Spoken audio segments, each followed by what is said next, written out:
I'm Michael Evans. I am the president of the BNIC network, which operates the closed private investment network, CPIN, which allows like-minded people to practice cooperative group economics. I am here interviewing Mark Armstrong, who is a member of the CPIN. He's also the CEO of No Backboard Basketball League. And so we're going to have a brief conversation about his experience as a CPIN member and also as a founder. So, Mark, first question. What initially drew you to join CPIN, and how has being part of this closed investment community impacted your mindset around cooperative group economics and Black wealth building? Hey, Mike, thanks for having me and giving me the opportunity to share my thoughts. My experience, what drew me to it is the cooperative economics tilt. As you know, I've always been supportive of the Black community. My own efforts really targeted to provide economic opportunities for Black communities. So I saw immediate alignment in your organization, CPIN's purpose, and my purpose with what I'm doing. And what has impacted me the most is the genius behind CPIN, and I use that word intentionally, is something that's designed to allow any person, regardless of where they're at in their wealth creation journey, to get involved. It's free to join. There's an educational path that strategically lets you meet all the legal qualifications to become a sophisticated investor, which now gives you access to investment opportunities at the ground floor for essentially pennies on the dollar when you think about the opportunity and the return on investment one or two of these may have in the future. So I just think it's a brilliant structure, the accessibility to anybody, and it's really, this may sound corny, but it's really a vehicle to pursue the American dream. What is the American dream? Just give me the opportunity and the freedom and let my hard work and merit to earn what I deserve. Amen. Amen. So you've attended a couple of our Let's Talk About It Sunday discussions.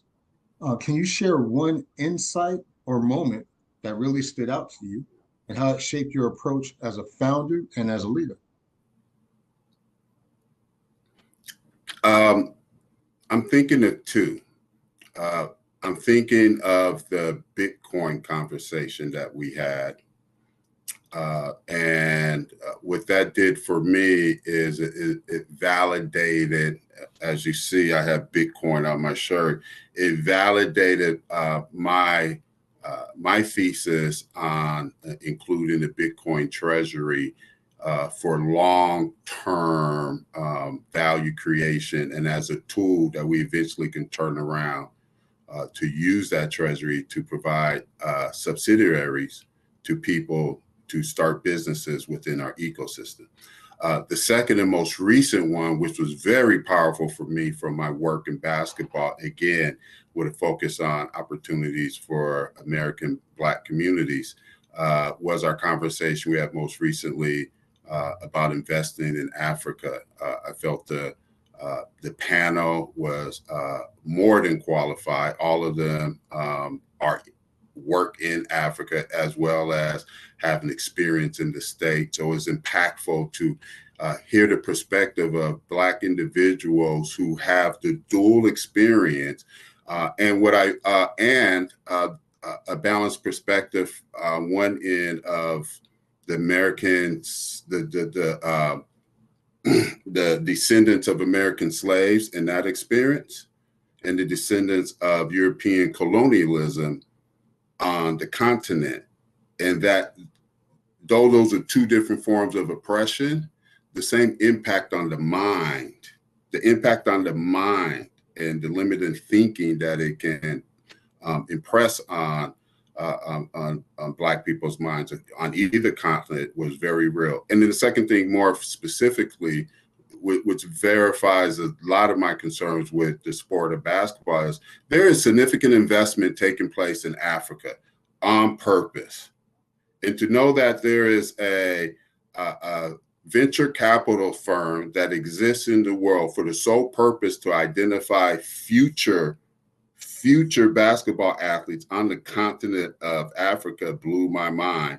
And then the last thing is I think they understand sports way better than the American Blacks do, because one of the gentlemen used the word asset, identified a young youth as an asset. And my complaint, particularly being an intelligent, bright Black man growing up as an athlete, for the first part of my life as an athlete, I felt that the dismissiveness Black intellectuals would have towards Black athletes. And that dismissiveness has resulted in our community not taking advantage of getting into an industry that has harvested, by our calculations, over $350 billion out of the American Black community over the past 125 years. So those two conversations were very impactful for me. And I'm excited to continue to participate in future conversations. Very well said. So as a CEO of No Backboard Basketball League, what challenges do you face launching your company, and how has the support of philosophy of CPIN helped you navigate those challenges? I don't do this often. I've only done this one other time in public. The only reason I'm not funded is because I'm Black.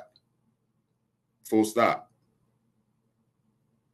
Full stop. When you think about everything about the concept hits. Everything about the concept hits.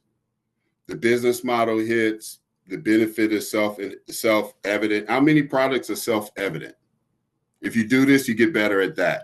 People know that even before they've really watched the game get played, right? So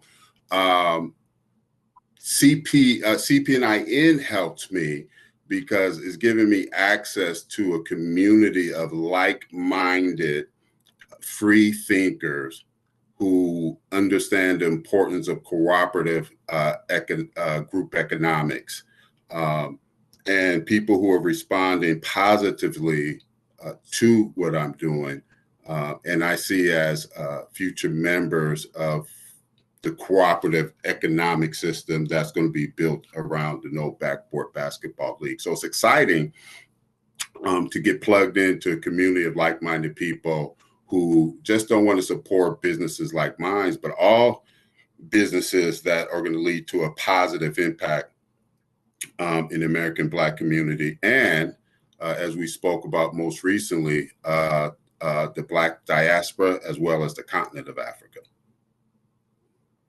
So from your perspective, what role can culturally aligned networks like the CPIN play in helping startups like yours access capital, resources, and long-term growth?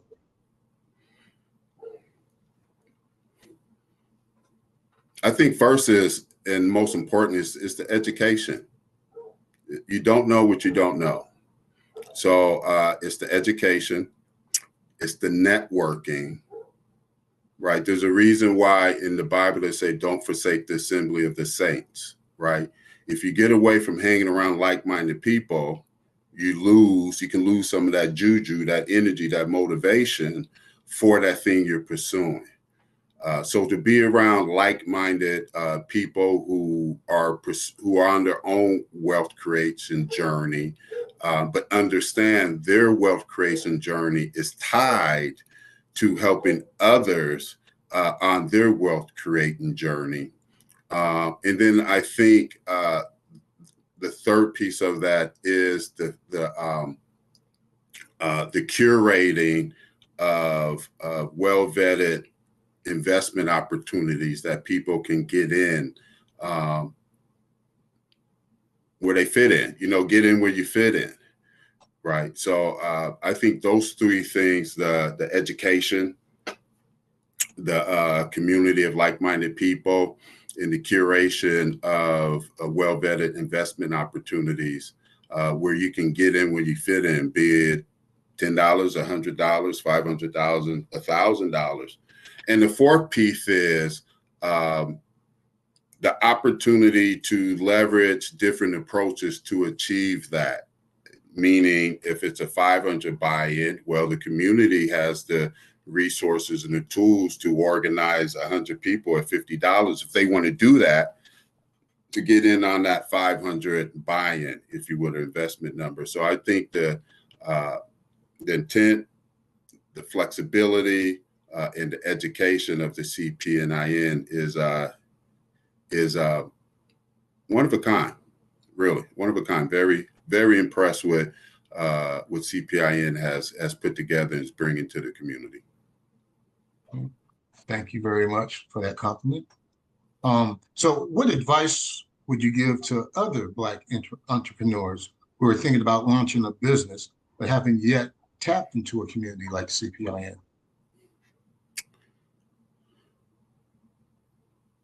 From my experience, I'm going to say start with a community like CPIN. And the reason I say that is CPIN, I'm finding, is authentic, above average, wealth creation, community focused people. And the reason I say that is what I found in being a founder, particularly when you start talking about the fundraising, there's this push to get you to go out and do all these different networking events, et cetera. And I personally haven't found much value in general in that approach. I haven't found much value in paying people a significant amount of money just for the opportunity to talk to someone who may or may not give me some money for my venture. So yet we know that it's relationships that open doors to things. So I think the key thing is connecting initially with an authentic group of people who at the core of their involvement in the community has your business's best interest in mind. That's a great group to start with. And then from there, I believe that will lead them and help lead them into those right type of connections that when they're brought into these other environments, they can be a bit more successful due to the people that have opened those doors for them out of the CPIN to get into those environments. Well, Mark, I want to thank you for taking time out of your busy schedule to be interviewed by me. And I want to remind people to go to the CPI.network. It is an invitation-only platform, but I am inviting you. So when you complete the application, you can put my name down, say that you were referred by the interview with Mark Armstrong. And then once you become a member, once you're classified as a sophisticated investor by passing one of our courses, the essential lessons for sophisticated investors, then you'll actually be able to invest in the investment opportunities. And you'll see no backboard basketball as one of the investment opportunities.